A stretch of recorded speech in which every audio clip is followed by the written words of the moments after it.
नमस्कार शेतकरी मित्रांनो, मी सावता काळे.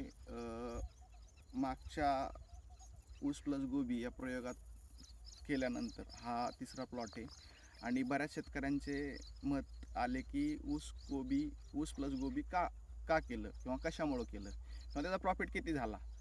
तर खरं सांगायचं म्हणजे मागच्या वर्षी ऊस तुटून गेला. ऊस तुटून गेल्यानंतर ऊसाची पाचट कुट्टी केली, त्याच्यानंतर नांगट केली, रोट्या केला आणि रान तळून दिलं. तर मराठवाड्यातली जमीन किंवा माझी जमीन काळीची असल्यामुळं इथं भरपूर पाणी घेते आणि आडसाली ऊस लावताना त्याचा परिणाम त्या ऊसावर होतो किंवा मग फुटवे निघत नाही.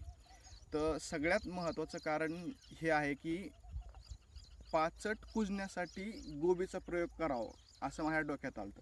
आता तुम्ही बघू शकता हे मागच्या वर्षी ऊसाचं पाचट आहे आणि ज्यावेळेस सरी पाडली त्यावेळेस सगळं पाचट ह्या वर्मात आलं. मग हे पाचट जर कुजलं नाही तर याचा परिणाम ऊसाला होतो. मग हे कुजण्यासाठी गोबी लावली तर गोबी लावल्यामुळे काय झालं, वर्मावर गोबी पूर्ण लावलेली आहे. तर गोबी लावल्यामुळे याला पाणी देण्याची गरज आहे आणि पाणी, पाचट आणि मातीचा संपर्क आला की लवकर पाचट कुजतं. त्याच्या पुढची गोष्ट अशी की ऊस लावल्यानंतर जास्त पाऊस पडल्यानंतर ह्या काळीच्या जमिनीत जास्त पाणी होते. तर ते पाणी लवकर म्हणजे वापसा यावं, तर त्या लवकर वापसा येण्यासाठी गोबी ते पाणी पूर्ण ओढणार आहे.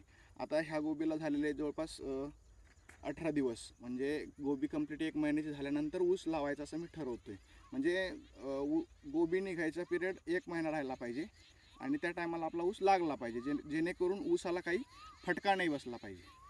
तर अशा गोष्टी करत गेल्यामुळं नक्कीच फायदा झाला आहे. गोबीला भाव पण बऱ्यापैकी भेटलेत, म्हणजे 25, 28, 22 असे भाव भेटलेत. तर एकरी गोबीचं उत्पादन 70-75 नेट प्रॉफिट राहू शकते. आता माझा प्लॉट चालू आहे, तर आता किती राहतं हे पण मी तुम्हाला पुढच्या व्हिडिओमध्ये सांगेल. आणि हेच जे प्रॉफिट आहे आपलं, तर हे आपल्याला ऊसाच्या उत्पादनात उपयोगी करता येईल. आणखी एक गोष्ट अशी की ऊस लावल्यापासून ऊस तुटेपर्यंत आपल्या हातात खेळता पैसा राहत नाही. त्यामुळं कधी कधी मग ढोस द्यायला कमी जास्त होतं किंवा टायमावर पैसे नसल्यामुळं मग मागं पुढं गोष्टी होतात. पण ह्या गोबीचं जे आंतरपिकाचं जे उत्पादन निघणार आहे, तर हे उत्पादन पूर्ण ऊसाला लावायला आपल्याला त्याचा सपोर्ट होतो. म्हणून पण गोबीचा प्रयोग केला. नक्कीच हा प्रयोग यावर्षी यशस्वी ठरल्यावानी वाटत आहे आणि जवळपास 90% तो कंप्लीट पण झाला आहे. माझा 1 एकर प्लॉट, 40 गुंठ्याचा प्लॉट पलीकडल्या साईडला आहे. तिथं पण गोबी आता शेवटच्या टप्प्यात आलेली आहे आणि ऊस पण चांगला आहे. त्याचे पण व्हिडिओ मी आपल्या यूट्यूब चॅनलवर टाकल. शेतकरी मित्रांनी असेच नवीन नवीन प्रयोग करायला पाहिजे.